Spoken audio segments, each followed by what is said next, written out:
Day 42. English learning practice with Sumit and Hari. With discipline.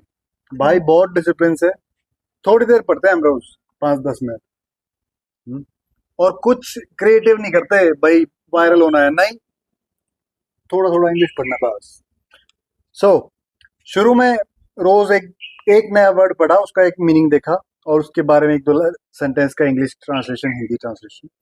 फिर tenses का थोड़ा बहुत ज्ञान लिया, present tense, past tense, future tense. अब हर सेंटेंस में जरूरत पड़ती है, क्योंकि अब हम एक चैप्टर उठा रहे हैं, उसकी एक हिंदी लिख रहे हैं और हिंदी इंग्लिश लिख रहे हैं अपने आप। नया वर्ड सीखा है। क्या सीखा है? Standard of life. Standard of life बोलो।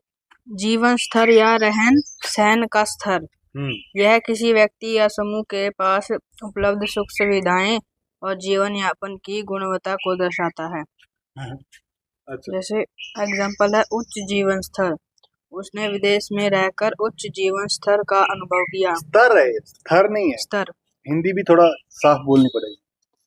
उच्च जीवन स्तर, वह उसने विदेश में रहकर उच्च जीवन स्तर का अनुभव किया। ट्रांसलेट नहीं किया, मैं बताता हूँ। He experienced high standard of living in foreign. Foreign मतलब स्तर। फॉरेन मतलब विदेश। In other countries. स्तर, हाई स्टैंडर्ड स्तर तो तुमने देख लिया था, स्टैंडर्ड ऑफ लाइफ। ठीक है। आगे स्पॉइल, एक नया वर्ड, स्पॉइल। बिगाड़ना या लाड़ प्यार से बिगाड़ना। हाँ। एग्जाम्पल है बिगाड़ना, the rain spoiled our picnic. अच्छा। बारिश ने हमारे पिकनिक को बिगाड़ दिया। ठीक।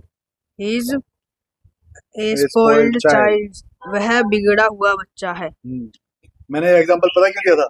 ये सेंटेंस, ये word, I want to spoil my child with higher standards. इसका मतलब बताओ। I want to spoil my child with high standards, मतलब बिगाड़ के बिगाड़ दूंगा उसको फिर वो ऊंचे स्तर से।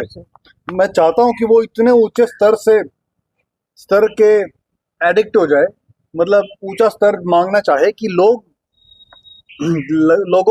आसपास के लोग उसको समझ ही नहीं पाए।